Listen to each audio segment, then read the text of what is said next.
Hey guys, how's it going? And I'm going to talk to you about Nioh. You want to know what's going on with Nioh?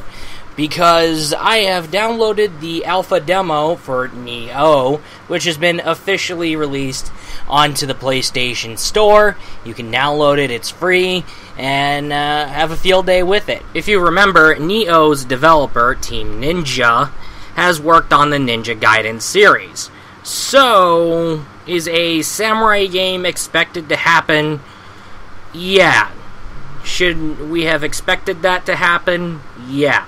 It's a mix of Ninja Gaiden, except you're a samurai, with Dark Souls, except you're in the feudal Japan era. But expect it to play differently from Dark Souls. The entire combat mechanics differentiate from Dark Souls. The huge game changer here is the position switching mechanic that is very common. So, as I hold on to the R1 button and then I can press triangle, I am prone to make heavy hitting attacks, like the really stronger attacks. And R1 square is basically like the mid-range attacks. You just basically do mid to basically high enough damage. And however, if you do aim to do quick damage and hit, if it's basically like hitting one enemy and then backing the fuck off, then R1X is for you, because it's basically based on the quick attacks that pretty much offer more room in the stamina for you to back off. If you want to perform a very high, devastating charging attack, then R1 circle is for you. You hold on to the R1 and circle buttons, and he'll put a sword right in the holster, and then next thing you know, he'll charge forward and pulls out his sword and then slash the ever-living shit out of the enemy. However, if you are not careful, people can pretty much land a hit on you really easily. And speaking of people landing a hit on you, people, when they land a hit on you, normal enemies, they even take huge chunks of your health. And it's like, if you're not careful, you will die in like 2 hits. Or actually, yeah, 2 to 3 hits if you're not really careful. In enemies, they frequently get like the higher chance of critical strikes. As for the stamina meter, if you deplete your stamina, you're gonna get penalized by having your character just stand still trying to catch his breath, and he'll breathe like very heavily, and his sword's down, and he's like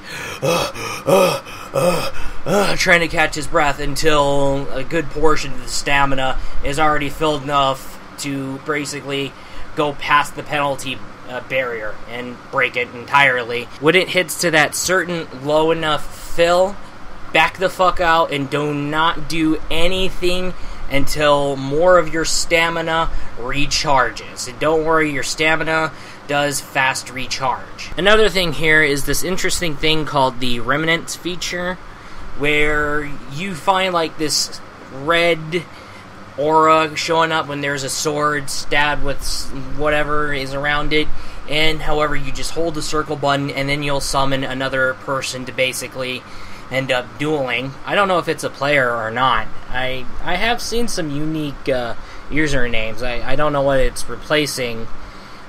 Is it going to like basically replace the bloodstain system? However, at the same time, it could be a possibility that it's a way of PvPing. But however, is Invasions going to be in there? I don't know. Now, for checkpointing, Dark Souls uses bonfires. Nioh uses Shinto shrines. And you can use these Shinto shrines to basically level your shit up, make an offer, basically sacrificing items to give you Amrita, which is basically your level up currency. But however, you're going to be getting 2 currencies, and this is in speaking of the currency thing. So you do get the Amrita currency, and you do get the gold currency. You use your Amrita to level up, and you use your gold to basically make your offerings, and of course, buy items, weapons, and stuff, and etc. Now let's talk about the difficulty. Now, compared to Dark Souls, the normal enemies in this game are highly capable of taking a much of a higher chunk of your health compared to the normal enemies in Dark Souls. It's like a what-if scenario if Dark Souls started you off on Orlando in the beginning of the game. So it's a matter of you being really, really, really careful. In terms of the game's visuals, I am highly impressed at the game's visuals. It looks beautiful, the effects, the glowing things, the flame effects, even the environments, everything in Nioh looks beautiful. Now, the quality of the sound, it's good. I haven't run into a single problem, but what I do like that is in addition is the little sound cues, like they put in this little chime to pretty much warn you that you've been spotted and you better be ready to fight. Now let's talk about the inventory systems. You don't get shields in this game, but however, you only block with your sword, which is from Ninja Gaiden. And to compare from Dark Souls' inventory slot, which allows you to store up to like 5 items, you only get 3. However, you do get a top slot, a middle slot, and a bottom slot to assign things to. So, you have your healing items, which usually normally gets assigned to the top slot, so that way if you push up on the D-pad, you heal your own character. You can assign one item to the middle slot, which you push right on your D-pad, and that character is going to use that item in the middle slot.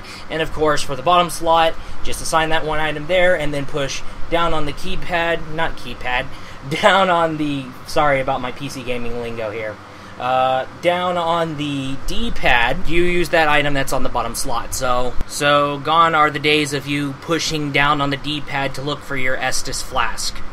You have your elixir, which is your healing item, so you just push up on the D-pad and your character heals himself. I find the 3 quick-use item slots to be a fancy pants replacement. However, it's a very convenient thing to pretty much have in the game. The fun thing about the corpses is that when you loot from corpses, you get the final words of the individual before his or her death. And all you just have to do is just go up to a corpse that has like this glowing orange orb-like thing, and you'll get that voice. But however, in other times, there's going to be times where you don't get a voice of a dead guy, but instead you're going to get a voice of guidance saying, hey, this is how you play the game.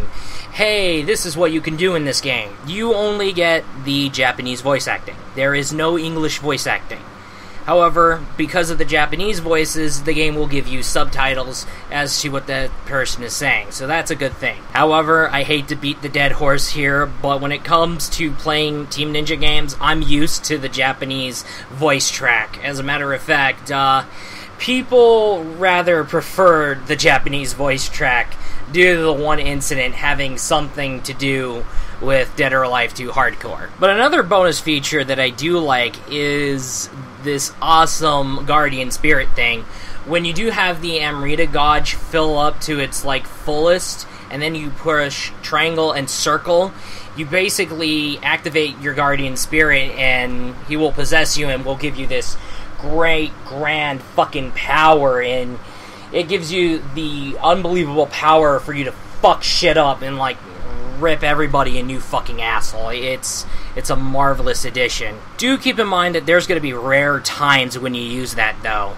You don't get to use it very often. Altogether, playing the demo, I really want to pre-order the full version because, I mean, it's fantastic how it brilliantly blends Dark Souls with Ninja Gaiden, but plays more hardcore and plays more differently compared to Dark Souls, and it's all in all, it's a fun game. It's as fun as Dark Souls.